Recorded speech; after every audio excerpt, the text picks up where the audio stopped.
Can we just say this at the beginning? Your Super Bowl window is open because 17 is your quarterback. So because of that, I think the offense can change, but I think we're going to see a lot of the things that we have seen under Joe Brady because this is an evolution of his offense. They don't have currently a face of the defense. They do not currently have one. Who? What's that? I cede my time. I see To the gentleman. I cede my time. What is to it? the hot takes man on the Buffalo Plus. I cede my It's a time. little unhinged. I reclaim my time. I reclaim my time.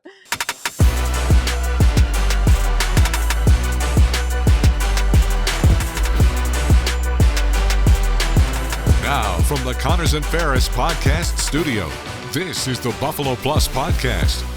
All right, welcome back to the Buffalo Plus YouTube channel. Mike Catalana, Dan Fates. I am Jenna Cottrell. Please be sure to like, comment, subscribe, and share. We are here in the Connors and Ferris podcast studio. Today, we're going to be talking about some of the big questions that remain as we're now at this point in the offseason.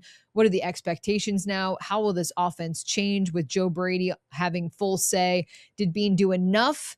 And who will be the face of the defense? Those just are a couple of the questions we want to get to, but a lot to talk about. The draft is come and gone.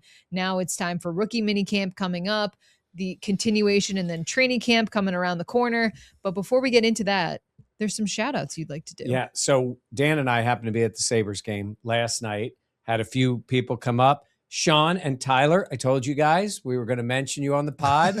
They're very enthusiastic. I hope you enjoyed the game.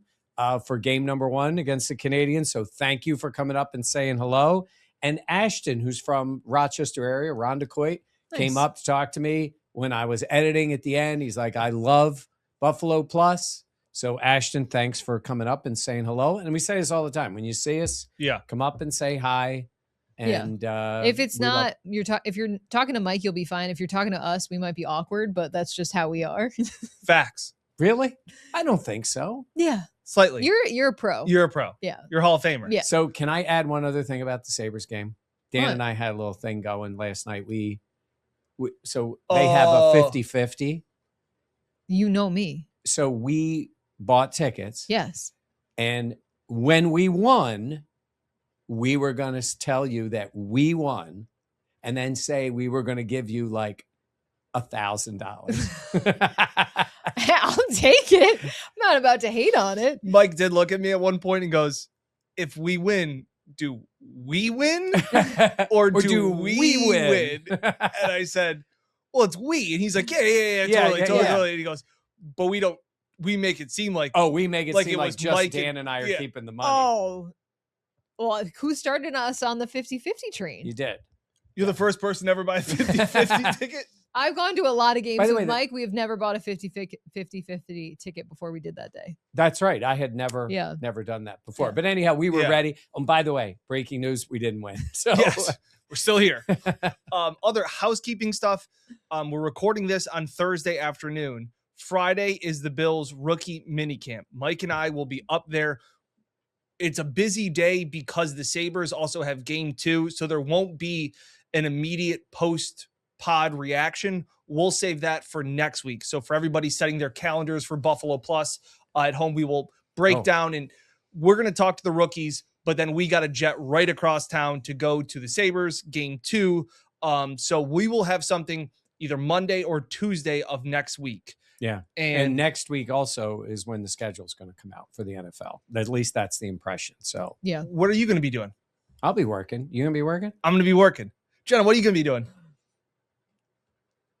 Not shit. No, I'm going to be on my honeymoon. My husband and I are going to Greece. So I might pop onto a pod depending, but I will not be making my schedule around being on the pod. Less than 3% chance you come on a pod. Okay, well, don't give me that because then I'm going to show up. Now she's going to show. Yeah, but no. We're doing questions about the Bills at this time of the year. Let's start with the most important question. What exactly are you going to miss about not seeing Dan and I for 2 weeks? I'll have peace in my life. No, I'm kidding. I'm excited. It's going to be fun. It's good. Yeah. That's great. And I appreciate you guys letting me take the time. You're welcome. That, but yeah. Dan's really going to be. Yeah. That's the last day off you're taking for a long time. Also, I know there's some we've been trying to keep the content train rolling here during this off season. If you have any ideas for podcasts, questions to answer, topics or ideas, feel free to drop them in or message us. Hey, Buffalo Plus is for the life advice questions, all of those kind of things. Send them there. Just, so many people come up to us and ask us questions. It feels like in person, whether we're at Sabres games or out and about. It is very cool. Like if you just want to say, hey, what do you think about this topic? And we can talk about it. Yeah. Hey, buffaloplus@gmail.com. Be sure to check it out. Okay. All right. Let's get into our questions for today that we came up with. I actually thought this was a really fun exercise. And I thought the best place to start would be, there's a new coaching staff, Joe Brady taking over, Pete Carmichael as the OC now, Jim Leonard as the DC. What are the expectations for this team now as we enter the 2026 season, knowing what they have been in the past? Do those change, or what do they look like, Mike? So we have to be fair to Joe Brady and really even Jim Leonard and everybody in a sense of saying, well, it's first-time head coach and first-time NFL defensive coordinator. And I want to be fair to say there is some adjustments. But I'm sorry, the Bills set the expectation as go to the Super Bowl. I mean, Terry Pagula fired Sean McDermott saying we couldn't get over the hump. This guy's going to do it. And I think it's almost unfair to say in year one, but it could happen. You have Josh Allen. Yep. You want to do better than you've done in the past. You felt like ownership and decision makers felt like Sean wasn't the guy to do that. So Joe is put in a spot here, not to say be good. They've already been good. Not to make the playoffs. They've already done that. They've won playoff games. Dan, the team has set the goal. Our goal this year is to get to the Super Bowl and win the Super Bowl. And it's hard to say that's the expectation, but every team would hope for that. Yeah. But where the Bills are, I don't think it's lowered at all. I think it's still go to the Super Bowl. Yeah. I don't think this was for all of the changes that we've talked about with this roster, I don't think that this was gap year. Yeah. Like, okay, now we're, hey, temper expectations. That just doesn't feel like that's this team, that's this organization, that's Josh Allen. Like it is still sky high expectations. And I was thinking about this as I was driving in, like it's every team will say their expectation is to win the Super Bowl. There's only, as Josh likes to say, there's only one team that ends their season with a win. I really do think it starts with, I think they have to win the division. Like knowing kind of the turmoil that's going on in New England. I don't know if you knew this. They had a really easy schedule last year. They won't this year. I think that has to be the bar. Well, it's goal. It's certainly, it always started out as the goal. one. And they didn't win it last year. Correct. So, but you've talked about it too. And we were talking about it on the way home from the Sabres game. It's really to win 2 playoff games. Yeah. Cause that's the expectation. Yes. Because that's the life that Bills fans and have become accustomed to. Yeah. Mm-hmm. And anything short of that would be a disappointment. I hear that. Is that also a realistic expectation to put on a first-year head coach who is the youngest head coach in franchise history? Well, Joe's also in a unique spot of not only being part of the program, being part of the organization, a big part, but he comes in with and he's been very complimentary and understanding of what Sean McDermott built, but then having to take it to the next step. It's not like he's walking in, taking over a team that hadn't done anything. He's not taking over the Lions. No, like when Dan Campbell took over. Took over. Yeah. That's what I'm saying. I see what you're saying. Is he's not taking over the Jets here, or even a team that the Browns, Commanders that had a little flash but hasn't been there. No, and you have Josh Allen. Can we just say this at the beginning? Your Super Bowl window is open because 17 is your quarterback, right? That's what it's been. So when you have him, your window is to be there. So it's high pressure, but it also is a good place to be because Josh Allen is your quarterback. Yeah, so you have a unicorn. I think that's why I say it's a little unfair because no training wheels here. Yeah, I just feel like that's a really tough spot to be in for any coach. Especially and I know year one. I know that Joe Brady is established with this franchise. He's been around. He knows the players. He knows the people. But I also do think that it's different when you're the guy that's now the guy. And when the expectation is to get to a Super Bowl, it's something this team hasn't done since the 90s. Yeah. that is a ton of pressure. And I don't know if I'm going to calibrate my brain for the season thinking that like that is the expectation to me, because I think it's a little understandable for things to dip in a first year for somebody. Because Dan, we know for the last how many years that has been all of our mindset for this team Absolutely. and the whole organization, because they just have been in that mix so many times. And that's not me like saying this team couldn't make it to a Super Bowl and win a Super Bowl. It's just the expectations being so high, but also the understanding of the background of everything that has changed and what goes into getting to a Super Bowl. And I think sometimes that's just a lot to put on someone's plate. Yeah, and a lot has changed, but it wasn't the control, alt, delete, reset, get a new computer. Like you kept a lot of the same pieces. That was the decision they made to keep Joe Brady and to keep that continuity. Now, Mike and I were talking, and we were doing an experiment on the way home talking about the best coaches in the NFL. And we were kind of going, look, there have been a lot of new coaches in new places, especially this year. And we were talking about who are the top 10 coaches in the NFL right now. Okay. And it's a fun dynamic. Mike and I disagreed, I think, on D'Amico Ryans was the one we disagreed on. I thought he was a top 10 coach. And we were split a little bit on Jim Harbaugh, because we said had success in the past. This has been okay. And I was saying that they had no left tackles, or they had no tackles. Yeah. They were missing 2 all-pro tackles. That being said, how many times do we do our live show and comment in, like, I want to hear your guys' opinion on this, but we go into games and we say, man, I don't know roster-wise how it all shakes out. I remember specifically going into that Jacksonville game in the playoffs and going, I think the Jags are a really good team. I think they're a better roster last year. Okay, if we're talking, right? But we always come back to the biggest advantages are coach and quarterback. And I remember picking the Bills because I thought they had the better coach. I thought they had the better quarterback. And those turned out to be true. Yeah. I'm not saying that Joe Brady is a top 10 coach right now. I'm not saying Joe Brady is not a top 10 coach. We do not know. Right. But what I'm saying is that you're going to go into games this year where we're going, the Bills have the advantage at quarterback. They may not have the advantage at head coach. Well, because he hasn't had the experience. The other part I wanted to mention about the expectations is the Chiefs were way down last year.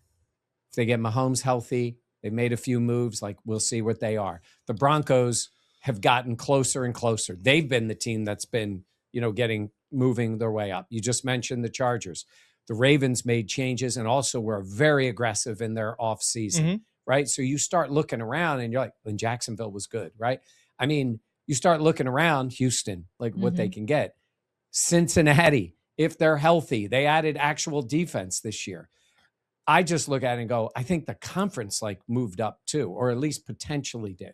And we'll see where New England is this year because they were very good last year. So it's a really tough minefield of a season to go through, but it's still Josh Allen. It's kind of like we've talked about expectations with players. We talked about TJ Sanders and what are the expectations and how do you grade his first year? And we kind of said, even with Max Harrison, it's kind of an incomplete, right? Like you're not really sure. So going into the season, as we record this on May 7th, it's unknown.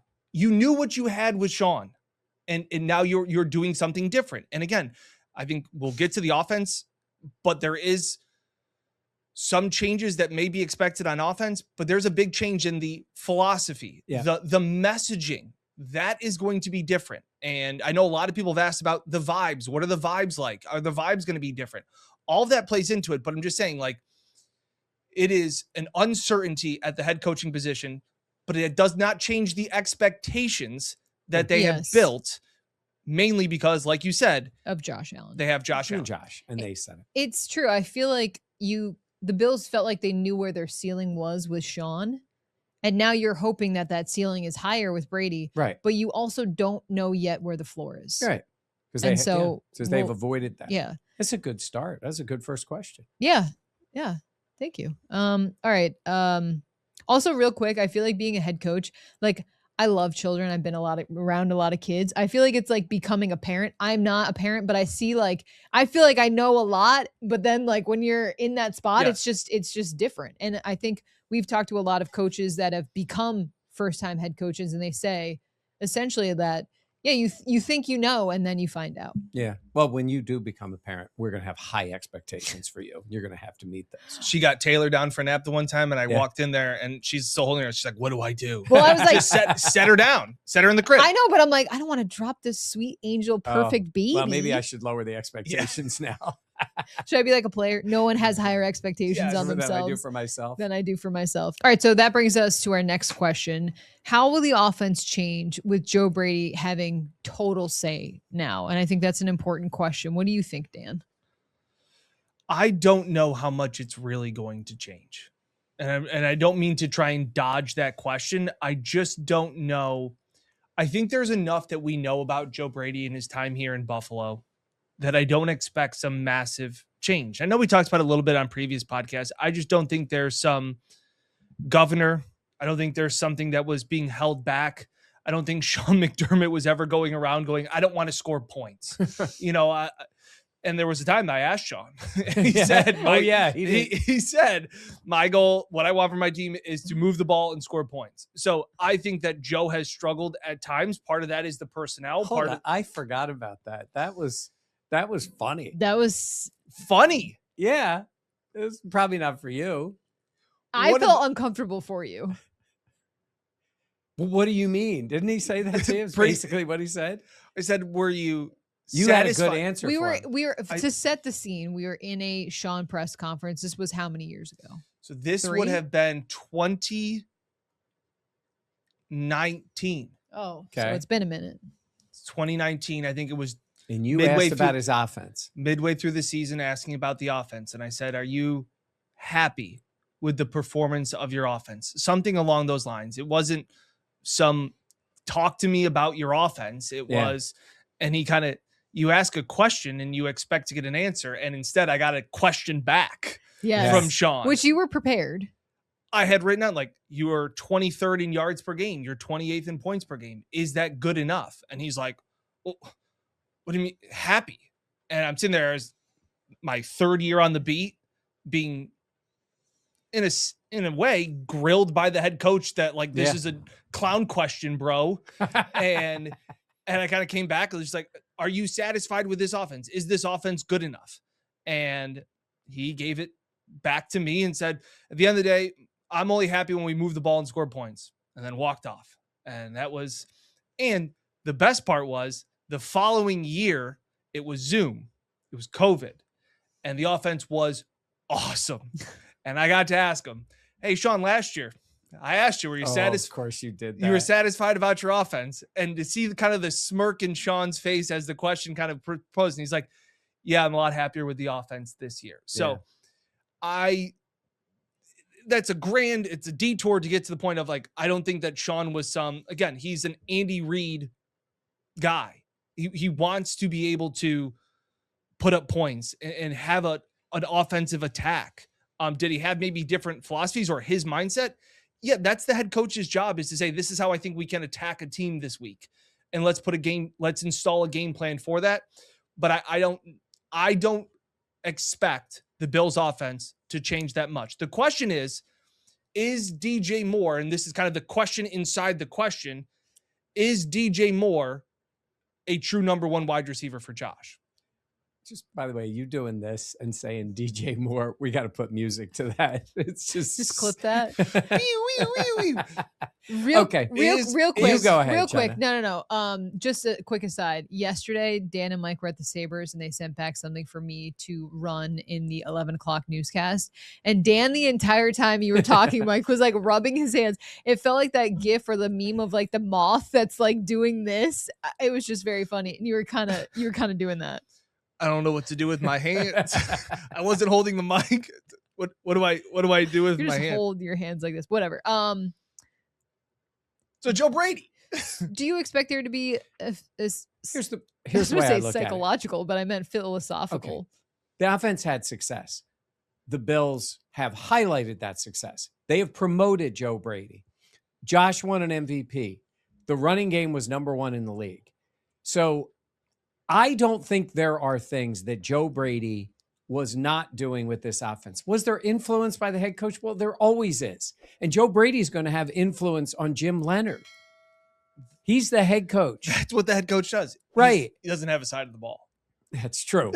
But I look at this and go, I get why Joe said if you go by this and say Joe not only got the credit, it got a promotion with the team, it doesn't mean you don't think there are ways he can improve the offense. I just find it hard to believe that you think people will think that like they didn't want to do better. Joe worked hard on making this offense very efficient with, as we have talked about, limited options in the passing game. So to Dan's point about DJ Moore, maybe he does open things up this year. And then Josh can throw the ball at a level equivalent with his, not even it. You can't get to his level. There's only a few people at his level. But his numbers passing have been pedestrian for as great as he is. The last couple of seasons. Yes. So if DJ Moore helps, if Dalton Kincaid is healthy, right? If you get something out of Skylar Bell or Keon Coleman, then I think they'll pass the ball more. But the thing was, when they ran the ball, it was because that was the best thing they did, right? Yes. And they were effective. And everybody's made the point. They scored 30 points a game. Beane has said it. They've all said it. Because it worked. So it's not like you're like, oh my God, what faulted this offense where there was a flaw was big plays and big moments. That wasn't Josh just doing it exactly. And it's what's happened in the playoffs. And I had a guy ask me today, the legitimate question about the defense giving up the points in the playoffs.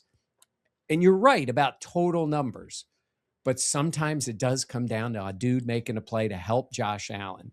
And they haven't had that. So there are moments between the numbers that are not always talked about, right. But those moments can make or break a team's season just as much as the numbers can. Yeah. We know, I mean, it was so obvious last year in the, not to pin it all on Brandon Cooks, but it comes down to a play. If he does hold on to that, the Bills win and they go to the AFC Championship. I mean, they would have. And they're throwing in that moment to a guy that joined the team in week 13. So now Beane has addressed the wide receiver position, right? You brought in a guy second round and you drafted a guy in the 4th round. So if that improves the offense, then I don't think it comes from him being held back. I think the roster kind of held Joe Brady back more than anything anybody else was doing. 100%. I think that's why they leaned so much into the running game was because they're good. Because they were strong suit of the team. They were leaning into what they did best. Yeah. It's just what was frustrating at times was that it's tough to build the entire boat out of a running game. Like it's the NFL in 2025. This actually, you were talking about this, and I feel like for the longest time, the Bills were this high-flying passing offense. Then this last season, they were running the ball, showing that physicality. It's like, I want them to be able to do both because you need to be able to win in multiple ways in the NFL. And I think that's kind of what you were talking about. I'm not saying both have to be exceptional. Wouldn't that be amazing? Yeah. But just being able to have the option to have wide receivers make big catches in big moments, or be able to go to James Cook and have him break off a huge run, and just the stress that would put on an opposing defense. And now I do feel like there is a more balanced personnel on this team that opens up that option. So because of that, I think the offense can change, but I think we're going to see a lot of the things that we have seen under Joe Brady because this is an evolution of his offense. Exactly. I don't think what was that? Exactly. Because my point was right. I'm trying my best, Dan Fates. Yeah, he's like, wait a minute. You said exactly. You said exactly when she got done talking. Well, Jenna was actually going off of my point where she was saying that I was right. He just took credit. Did you for see your how point. I pretzeled that? You're disgusting. It's a skill. What was that? Let me get that clipped up. And we already have DJ Moore. Well, that's where it goes. Like, I don't think all of a sudden that we're going to not see wide bubble screens. Like that is. Oh my God. Speaking of that Sabres game, every time they pass it back on the power play, people are like, it's the version of the Bills bubble screens because people get frustrated. No, you can use those things. But Brandon Beane also recognized the passing game's got to be better. He used a second and a fourth in effect. Yeah. On wide receivers. They need to be able to stretch the field vertically. Yeah. They were so horizontally, like, and it bunched everything up. right. Yeah. And that's where, and we've talked about this ad nauseum, so I'm not trying to rehash something like that we've talked about a bunch, but like a lot of guys do their best work in the same areas, and you need to have a little bit more versatility. You said, talk about well-balanced attack. Sean would always talk about it. You want to be two-dimensional because defenses can take it away. If you're one-dimensional and they take that away, then you're playing with, your hands behind your back, and that's a tough way to play. So when it felt like every team is inevitably going to be in 3rd and 7, 3rd and 13s, what are you going to do? And to your point, yes, they leaned into the running game, and that's what they were really good at. It just felt like the best running teams don't have Josh Allen because you have this asset that felt like you weren't maximizing your investment ability in the passing game. Yeah. Yes. Because he's a unicorn still running the ball, but like, and he's a unicorn passing the ball, but he needs someone to catch the ball. Yeah. No, that's fair. Brings us to our next point. Next question. Did Beane do enough this offseason, Michael? With where things stand right now, the draft has come and gone. Obviously, the free agent additions, DJ Moore, they traded for. You brought in Bradley Chubb, CJ Gardner-Johnson, some of the bigger names to talk about, D. Alford. Where do you think, did Beane do enough this season, offseason? Where do you fall on that? Referencing what I just said about the offensive side, look, they needed that. And if Skylar Moore and or Skylar Bell. No, I was doing that all last night. Yeah. I literally had like a mental breakdown being like, what's my guy's name? Yeah. And I kept coming to Skylar Moore and I was like, that's not it. Well, there's Sky Moore. I'm aware. Right. And then I didn't have it. Yeah. I know. And so I look and say, okay, these are two prominent moves he made on offense. He brought back Connor McGovern. I think that's a big move. And that's a good basically point. The rest of the offense, other than losing David Edwards, which that's going to be something to pay attention to. On the defensive side, I got no idea yet. I mean, I like CJ Gardner-Johnson. I think he will bring a lot to the defense. And Bradley Chubb fits that idea of a player in that spot. So the hope is that he's better. But I just think it's so wide open on the defensive side. There's so many young players they've brought in the last 2 drafts that truly. Yeah. So, and a bulk of them are on the defensive side of the ball. So I think that's still incomplete because they want to help the deep. But I do think he's done a decent amount on the offensive side to make them potentially better than last year. The defense is definitely still a question mark, just with how much we haven't heard from also Jim Leonard, aka the Wizard of Oz. Yes, behind the screen. But I do think Beane has done more to address the offense than he did in the last couple of years. Yes. Well, with adding in DJ Moore, I know they drafted for Keon. That was a couple years ago in the 2nd round, but them adding another 4th round wide receiver. You don't agree with that? I'm not. Hey, we can also say that we want there to be more, but I think he's done more than he has in years past. Because in other years, you brought in. Done more. Yeah, I know. It was more. DJ Moore. Oh my God. You're disgusting. They brought in Kincaid the 1 year. They brought in Keon another year. And in this case, using a higher draft pick with Skylar Bell, I think then you add into they're very much on brand with Keon's going to be better this year. All these things would help the passing game if any or all of them work. So no, I think he's done. I mean, let's also say this. They do have a good offensive line. Yep. They do have a unicorn quarterback. They kept the running back room together, and they have a great back. Like, there's a lot of talent on that offense that needed higher end talent in the pass catching game. Maybe they got one. Maybe they got more than one. Last year, they brought in Josh Palmer. I'm just talking about how I feel like they addressed it more this year. So much of what you're saying about him addressing the offense lies on what DJ Moore is. Yeah. That's fair, because we could say Josh Palmer, and it's like that didn't equate to a hill of beans last season. Unfortunately, because they signed him. And you never know with Josh Palmer. I mean, like, he's had some success in this league, and he really could never get any traction last year. He got hurt. It just was a bad year. It felt like it took so long for him and Josh Allen to get on the same page. And then as soon as that did happen, he got injured. I guess there's a part of me that wanted the retooling that they did defensively, which was needed. I wanted that in the wide receiver room. Yeah, that's totally fair. But I'm saying, again, I think But on offense, two things can be true at the same time. But on offense, you're taking over a group that's had a lot of success. Joe is still the coach, and you're tweaking more than overhauling it. Did I wish they did more? LOL, more? Yes, but they also have done more in this last offseason than they have in years past. Yes. Two things can be true. Okay, this is a really interesting question. Who will be the face of the defense? I love this. Wait, I thought the question was who is? Well, we don't know. I can say who will be. Okay, who is the face of the defense? Is or will be. You can answer it either way. Because they don't have currently a face of the defense. They do not currently have one. If they had to play a game tomorrow. So let me ask you this question before we get to it. Who was the face of the defense last year? Because I have an answer. Ed? Nope. Benford? Nope. Greg? No. No, I know where you're going with this. Who am I going to say? Trey? Nope. Am I just going to name the entire defense? You're going to say, and I agree with this, you're going to say Cole Bishop. No. Oh. Okay, wait. Don't do that again. I'm going to clip that too.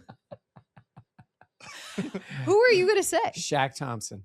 No. That's crazy. Yeah, he was a 1 year. I When love Shaq I played, love Shaq Thompson, time out. but Shaq was a leader. preposterous. When Shaq played, he was who was more impactful in his role when he was playing than Shaq? Michael Hoyt for 7 for 7 quarters. And played 10 snaps. We're talking about Cole when Bishop? he played. You're Cole talking about when he Bishop? Shaq played. played way more than that. Cole Bishop. You said in the time that Shaq played, who was more impactful? In the small time that Well, Ed played, no. Shaq barely played. Michael Hoyt barely played. Shaq played You're talking about 2/3 Ed. of the Yeah. season. And I'm saying is because he gave them an identity on that defense. I thought more. I love the way Cole Bishop played. Even personality wise, I don't see Cole that way yet. Maybe he will be. You're saying who's the face? I'm telling you, when they walked in that room and walked in that huddle, everybody's paying attention to Shaq. You can't be the face of a defense on a 1-year deal. I'm telling you, it was last year was the 1 year. Oh, I feel very much. I'm curious in the comments what people will think of this. First Do of you all, that think that defense Shaq was Thompson all over the map. Was the face of the defense in 2025? In the context that I'm talking about. So you're just making up your own? Yeah. First of all, it's the pot calling the kettle black or whatever. That's that's why I want to see him back. I think he brought something to that defense. You know how Jordan Poyer just added that stability and brought confidence out in other players? Mm-hmm. I thought maybe even the combination of those guys on the field was just made them better. They were not an overly talented group. You had, and by the way, personality wise too, like Ed's got a personality that is a leader, but he wasn't on the field at all, really. Yeah. When we talk, and my criteria Sure. is they play Monday Night Football. Who's on the graphic on the defense? Well, it's so funny. I was thinking about But that. they Like, don't have it's anybody. like, well, that's what we were saying. Yeah, but I wasn't thinking for other people. I'm talking about in the room. I think Shaq was one of those kind of guys that they needed. They needed. Oh, I agree. Okay. You're asking like I who was was looking at impactful? it- I'm looking for face. Yeah, but The question is face. Yeah, but I'm saying The question is face. So who's the best player? question on the is defense? fates. Who was the best player on the defense last year? Is it Christian Benford? It was Ed when he was on the field. on the field, but he that's so played tough. so little. He really did. He didn't play enough. He didn't play at all, really. He played opening game. What did he end up playing? How many games did he play? 2? Spirited discussion. I thought he got injured in Carolina. No. Yes. Well, that was yes, he did. He was the bicep in Right, Carolina. Yeah. Yeah. Let me look. Oh, hold on. Don't worry about that. I'm Yeah. saying is to your point, I can see where you're saying is like in that case of like looking on and money. By the way, breaking news. When they're on 3 games. Yeah, he started? played 3 games. When you were looking for a face of the crazy. team, it's Josh Allen, right? He's Well, on yes. the graphic. Yeah, There's yeah. nobody on the defense that's on the graphic. The only guy they've had that Honestly, had been that guy would have been Vaughn. Well, They didn't maybe have Joey Bosa, but just on name just alone. on name alone. Yeah. But they didn't. I was thinking more of I'm like stunned. who brought something to the defense that way. I thought Trey brought. Again, these guys were more like bringing stability to the defense. Yeah, I'm stunned that he didn't. This was a layup for you, Kat. This was a layup. I don't think Greg was that guy. No. No, unlike you, I'm entitled to have a nuanced Hold opinion. on, that was way too much. Yeah, he's That got a lot. was- He's got a lot going on this. How many Celsius is today? That's just one. Not Okay. a sponsor. Wish it was. Save a lot No of money. free ads. Yeah. No, I was saying is like I think that group looked towards Shaq. That was where I was going for. I think think that I hear that, but to me, face of the defense is not that. Okay. But I see what you were So saying. who's yours? I know. I just My face of the defense for 2026 coming up. I don't know. Well, what the hell kind of answer is that? I think Two that things can be true at the same time. Well, They no, can I have a think face that- and not have a face. I think that plays, but I think that plays into what we're talking about as is we've talked so much about them trying to figure out this defense and trying to make it impactful, and we're still trying to figure out who that guy will be that can do that and show up in the biggest moments. And Can we're I still say talking about that. That I have hope for Cole Bishop if his personality as more of a leader. I will say the guy's going to be playing next to him has all the personality for both of them. CJ is, But I'm not even talking about, it's not who's the personality of the defense. It's who is the face. Who's the best? Who's the most impactful? That is what the face of the defense is. Okay. They want it to be Terrell Bernard. That is who they would like it to be. and that was my, I'm time out for a second. And that was my only point about Shaq. Shaq came in and he was better than Bernard, and Bernard wasn't healthy. And it was like, we got to have Shaq on the field. That's the reason I was looking at it that way. That's been the problem with this defense. Who knows? They have not had, they used to have a bunch of dudes, right? They had a bunch of guys. Trey was an all-pro. Milano was an all-pro. Ed was playing every Poyer down. and Hyde. Poyer and Yeah. Hyde. Their defense, there it was. It was Poyer and Hyde. They haven't had that. So maybe it's just because last year was so, Hodgepodge. oh my God, so much. Again, I think in a perfect world, they would love Terrell Bernard to be perfectly healthy and to play at the level that we have seen him play Would love at to times. see that. They want him to be, he's the captain. They only had 2 captains. Yeah. They want him to be the face of the defense. I think if I had to guess going forward who they want it to be, I think they'd like it to be Cole. Yeah. But I think I'm not ready to put that stamp on yet because it was 10 good games or 10 games where you went, hey, Cole Bishop could be a dude, could be the impact player that we've been waiting for. But as of right now, they don't have a face. They are faceless. Bradley Chubb does walk in with that veteran. He's been around the league. He's a respected guy. Ooh, good work. Good. No, Go ahead. Got it. You got it. Yeah. Got it. Because they're computers. CACHE. Cache. Wow. That was Yeah. well done. Okay, what were Called you him saying? out and he got one right. I am one for I one will say Bradley in my Chubb, I last think, one. walks in and there's With genuine cachet. respect. Yeah, he does. You know, a You were version supposed of to Von, compliment me so we could make fun of Dan. not Von's level. Obviously, Von, when he came in, he's a Yeah. future Hall of yeah. Famer, which he is. So that would be the only thing. And I agree. I think they need a mix of players too. They need guys to stay on the field. Like Ed this may be a great year for Ed Oliver.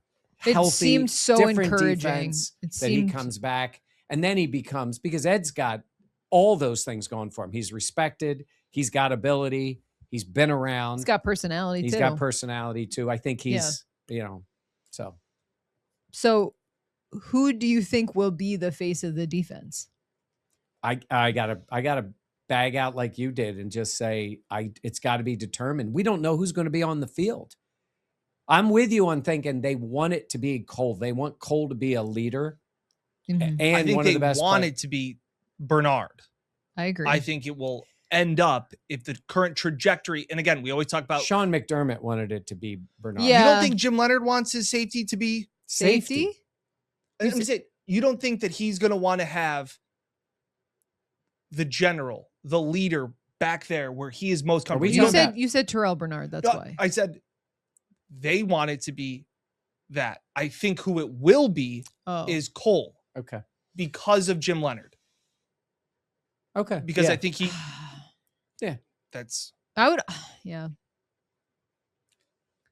Comment in with who you think. And why Mike is right. That it was Shaq and will be Cole this year. Don't no. I'm going to be Dan. Let's hear what the people have to say. Yeah. All right, to follow this up, the final question. This one is very intriguing to me. Who One more. Who has the most pressure heading into this season? I have the answer. Keon Coleman.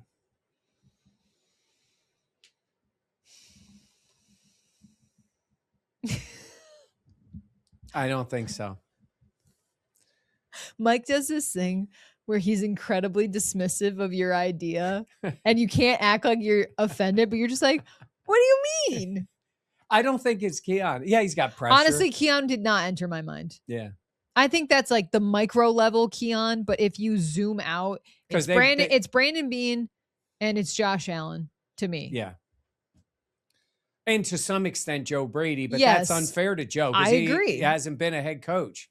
It's always on Josh, and it's on Brandon Beane. I don't think anybody's getting fired at the end of this year. Gosh, but I don't either. But I would say the pressure, first and foremost, has been on Brandon Beane. There's no question the big picture, it's on Brandon Beane. I mean, Sean's gone. They've picked Joe to be the coach. He got promoted. Right. And we'll see how it plays out. I see what you're saying. So as a player on Keon, I look at it and go, if Keon's not good, maybe Palmer is, maybe Bell Skyler is. Bell, yeah. It's the way that the coaching staff, that Beane has handled it this summer. Yeah. This offseason. That's why they've put a lot of pressure on Keon. Yeah. Yes. They have. But not the most pressure. Keon will never have the most pressure. This is a new chapter. Right. They have turned the page, right? From Sean. Okay. And guess what? We listen and not judge. Okay. They'll quickly. No. Hold on. If we had a sound guy, we'd cut Mike's mic for a second. No. We listen. Now Mike is mouthing into the mic. We listen and we don't judge. So go ahead. Oh, we judge. May I speak? What's that? I cede my time. I cede to the gentleman. I cede my time. What is to it? The hot takes man on the Buffalo Plus. I cede my time. It's a little unhinged. I reclaim my time. I think I'm not talking about. We all know how good Josh is. We all know all of these things. Like the pressure is being put on not by outside. It is being put on inside the building. And Joe Brady and Brandon Beane have not doubled down. They have tripled down on Keon Coleman. That, to me, can become a stain on their kind of reputation. Because it hasn't been like, hey, give Keon some time. Like, relax, guys. It is, he's going to do this. I believe in Keon. We believe in Keon. And that if we talk a lot about like following the actions and listening to, don't listen to what they say, follow what they do. If they swing and miss on this, that's on them. That's a mark on them because of how hard they have gone for Keon. And it reminds me a lot of times of when Josh said, I wanted to prove the people inside this building right. And now Keon has that opportunity to have the head coach and the general manager continually stick their neck out for this guy. And it's not going to be he's a young player anymore. He's gone through all of the ups and downs. He's been benched. He has to prove the president of football operations and the new head coach right, because they have gone out to the extreme ends to defend him. And if he comes out and shows up late to meetings again, that's on Beane and that's now on Beane and Brady. Dan, I hear you. But you're wrong. I No, object. You know why it is? Because there's an old I phrase. reclaim my time. I reclaim my time. There's an old phrase. Shit flows downhill, right? And this is the NFL. They have propped up Keon. We're giving you a chance again. Guess what? I don't mean this sounds more harsh than I want it to be. If Keon fails, it's a blip on the radar for the team. They move on from the player. I'm disagree. Telling you, nope. I'm telling you, they've already prepared. I'm telling you, they can say all that, but it's going to be Keon's fault if he's not good. Agreed, but they're hitching their wagon to that. Yeah, they're hitching it only so far. They're pushing it and pushing it. They are going to want to say, we wanted to prop him up. We wanted to give him all the support. Yeah. But then what happens to the next player that happens to?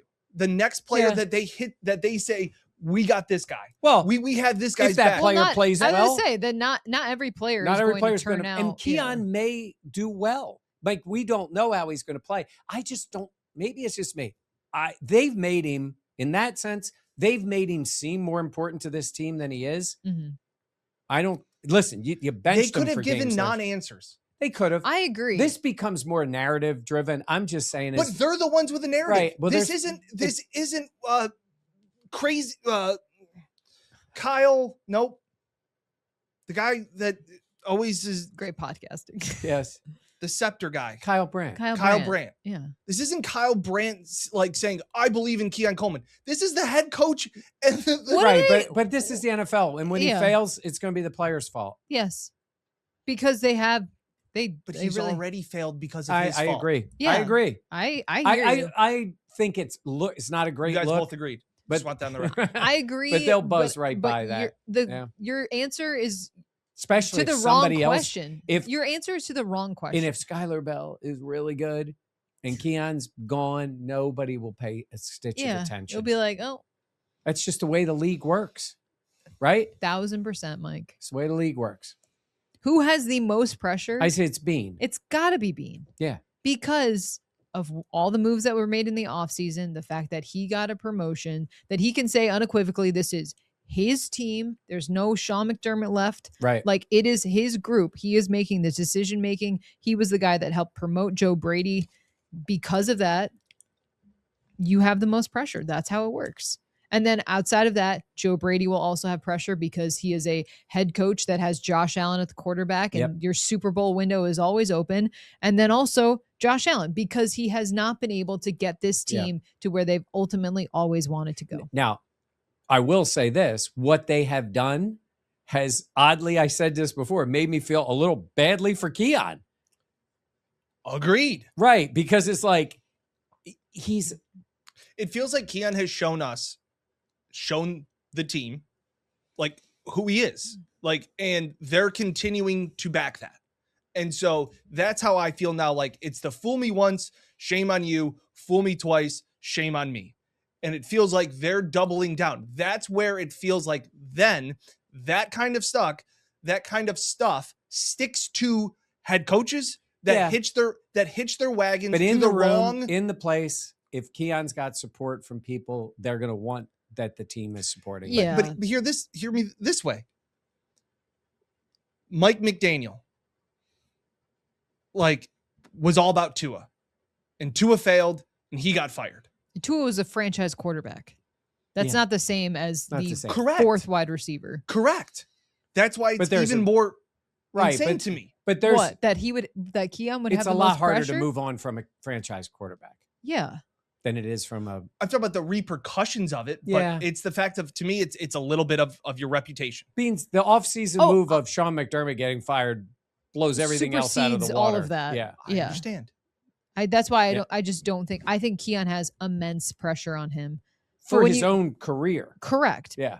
But when you look at the entirety of this team and the organizational structure, Keon is on the list, but he's definitely not top of the list. I'm just saying there are so many things about this team that we do know. We know how Josh is going to play. We know how the offensive line is going to be for the most part. We know how James Cook is going to be. We know Khalil Shakir. We know a lot of these things. And you don't really know what to expect with Keon. And we have said Maybe he goes out and has 1,000 yards this year. That would be awesome. That would be great for the team. That'd be great for Keon. The expectations that they have put from what they've done to what the expectations are, the biggest gap that we have heard from Beane and Brady is Keon Coleman. Yeah. But you say that. Actions speak louder than words. They got DJ Moore and they drafted a wide receiver in the 4th round. Yeah. And they continue to talk about Keon. Yeah. They do, but I'm saying their actions are saying, yeah, we need more guys at wide receiver. And there'll be people in the comments that say, why you guys keep talking about Keon? Because they keep talking about Keon. Yeah. I feel bad for Keon in the sense that there is all this expectation on him. So there's a lot of pressure on him? But there's not the most pressure. The question in the prompt was, who has the most pressure? There is pressure on every NFL player. There is more pressure on Keon this season, but the most pressure undoubtedly is on Brandon Beane. You almost let me finish. Well, yeah. You almost let me get to the end of my point. Who's the most pressure on? Brandon Beane. Didn't I let her say that? Thank you. No. The only thing I was going to say is Beane picked Joe Brady to be the head coach. Mm-hmm. If Joe Brady isn't working out, that is franchise altering. Right? Keon. Yeah. Just another guy on the team. I mean, they drafted Kyer Elam in the 1st round, and it was bad. Now, Kyer did not have the same off the field struggles that Keon has had, but still, you kind of keep it moving. You Christian trade. Benford was right in there. I'm not saying the team will stop if Keon doesn't meet expectations. Who has the most pressure? Well, it's Josh, because if he stinks, the team stinks. I still think it's on Beane. You can look at Josh's body of work and say, well, something's not working, and Josh Allen has for the last almost decade. I like this. This Jenna. was I like this going on a honeymoon. Jenna. I know. She is ready to go. I'm just saying. I can't wait to talk so much shit while she's gone. You talk shit to my face anyway. Hey, don't worry, Sabres fans. She's not going to any more games. Yeah. She's been a playoff jinx. There we go. Gloves rude. Also, I've won when they have won when I'm in the building. Yes. So there is that. Not in the playoffs. Did Matt Bovee and Dom Tibbetts text you? That was cold. That was cold. That was cold that you brought that They're up. going to let them keep winning gloves while you're in. Gloves are off. You can cool off. Who has the most pressure? Just going to keep going back to the question. Who? It's fine. I'll be on a beach in Greece. Yeah. Who do you think has the most pressure? Be sure to comment in below. Yes. This was a really fun pod. It was a little spicy. Yeah. Okay. I cede my time. I reclaim What do they say? Is it seed? Yeah. Okay. And then they reclaim their time when the people just ran. ran. I want my time back. Chairman, I reclaim my time. Next time you interrupt me, I'm gonna say I reclaim my time. That's it. That's good. That's perfect. All right. That'll do it for us. Spirited podcast. Oh my gosh. A spirited podcast. Yeah. Thank you so much for joining us. Be sure to comment in about, like we talked about, the most pressure. Who will be the face of the defense? Yeah, what was the most contentious question? When I was right about Shaq. No. They don't have a face. Please make sure to like, comment, and subscribe. For Mike and Dan, I am Jenna. Thank you so much for watching the Buffalo Plus podcast. We'll catch you next time. Honeymoon. We'll catch you next time here. Well, you won't. Miss you. I'll miss everyone but Dan. Buffalo Plus.